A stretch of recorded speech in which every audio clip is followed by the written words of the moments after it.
Hello everybody, I'm Alicia Nodeman, author of the book, Don't Be a Stranger, Creating Connections and Memorable First Impressions in Everyday Life.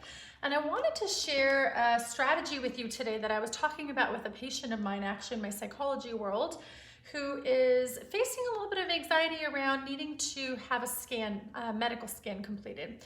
And we talked about just normalizing and anticipating that while you're waiting for the results of a test or medical exam or procedure, there's some just natural underlying worry that comes with that. It is absolutely natural for our minds to go to a place of the what ifs, and quite often we think about worst case scenarios rather than best case scenarios. And so what are some strategies for redirecting our attention? That said, I went ahead and I wrote up a blog post to add to my website, which actually is currently under development, so that blog post may not go up for a few days. In the meanwhile, I wanted to do a quick little video on what's called the worry period, which I suggested that my patient try in the meanwhile. What is the worry period?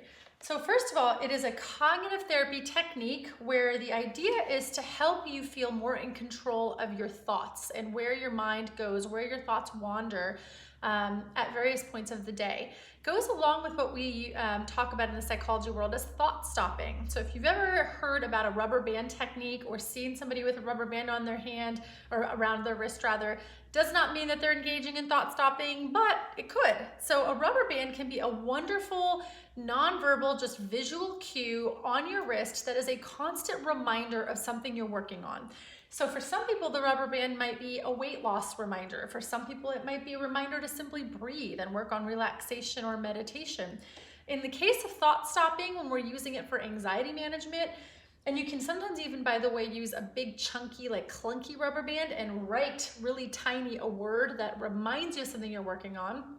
But the idea of the rubber band technique is to remind you to stop the flow of negative thoughts.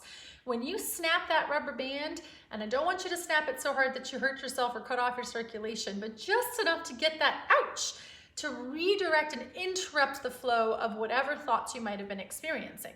And then use a worry period. So what is the worry period? Literally every single day, I'm encouraging you to start your day with a sheet of paper. It could be a napkin, it really doesn't matter.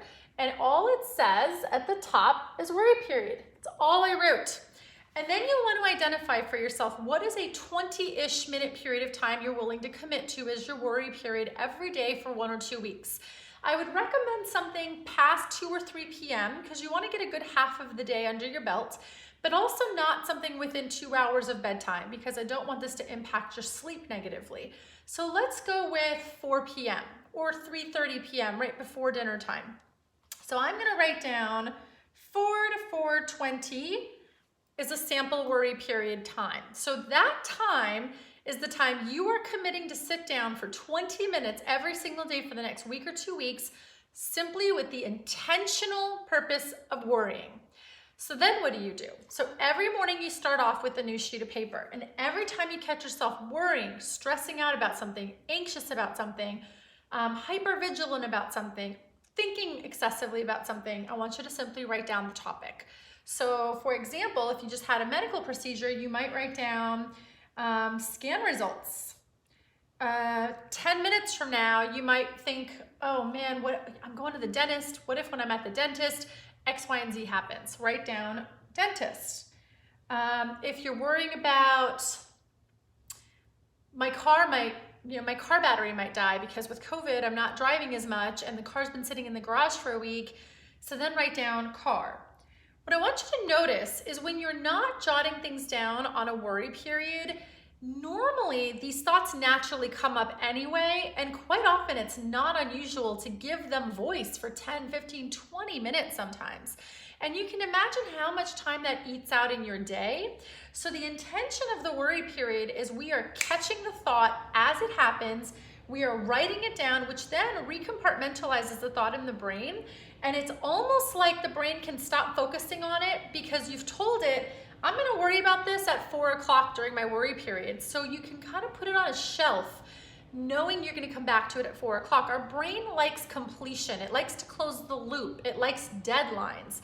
So it is so critical if you truly want to be successful with deadlines and goal setting to have, with goal setting is to have deadlines, to have a finishing point, right? And by the way, notice if often when you get to the finishing line, you set a new goal and you just keep going and you don't really let yourself celebrate that, that can kind of interfere with this whole process, but that's material for another video. So for today, every time you find yourself worrying about something, I want you to interrupt it immediately and just jot it down. I'll worry about it at 4 o'clock. I'll worry about it at 4 o'clock, or whenever your worry period is set for. If it came up 15 times that you were worrying about that scan, write it down 15 times. I want you to catch it every single time to interrupt the flow of the negative thoughts. And then at 4 o'clock, and by the way, you can do this in conjunction with snapping the rubber band. Oh, there it goes again. Try not to have a negative self-deprecating thought, right? Just, oops, there it goes again. Oh, silly rabbit, there it is again. And using silly terms of endearment, by the way, can infuse humor, which also can be a really fantastic intervention to interrupt the negative flow of thoughts. So that said, at 4 o'clock, I want you to sit down and I want you to intentionally worry. That's your assignment. Okay, it's 4 o'clock, and preferably don't do this in the bedroom. And by the way, don't ever do activities and exercises and things that are wakeful in the bed, because the bed is for sleep and sex only. Otherwise, you start to create a conditioning response to the bed being a place that is not just for rest. So do this maybe in a side room, a guest room, a patio, wherever you want. Just please don't do it in the bed. And preferably avoid the bedroom. So the bedroom itself is kind of your sanctity, your place of rest, your place of calm. Okay, so that's it. And by the way, some patients like to set up candles and really make just a lovely experience of this. So by all means, I think that's a great idea. So at 4 o'clock, I want you to sit down and I want you to worry. You set a timer and you're to sit down and just go over your list and worry. And what you're going to find is that probably over half the things on your list will fall off by the time that you get to your worry period. They will just not be as important. They'll be like, well, I don't really want to sit here and spend the next 20 minutes worrying about this. I can't do anything about it anyway. And those are the sorts of thoughts that I want you to start noticing, so that the next time, the next day, the next week, you catch yourself thinking and worrying about those scan results. I want you to snap that rubber band and remind yourself, you know what, this isn't even gonna matter in 8 hours. There's nothing I can do about it. Or if there is something you can do about it, then that worry period is a fantastic time to set a new deadline. So maybe what you do is you have your calendar handy. Okay, I was worried about the dentist, or I haven't made my dentist appointment and I'm spending time spinning my wheels worrying about that. Go ahead and plop it down on your calendar or call the dentist and make that happen. And so that's the other way the worry period gets spent, is during that time that you've designated, is ask yourself, what can I control? What is within my sphere of control? What can I do about it? So think resolve, don't react. What can I do about this right now? Is this going to matter in 5 years? Because if it's not, it's probably not worth worrying about. What can I do about it right now? And you'll be amazed at how quickly over the course of just a couple weeks, you'll really start to tease out what really is worth worrying about, and what are the things that I can let go of, and how do I let go of them in a way that feels empowering, positive, and resilient.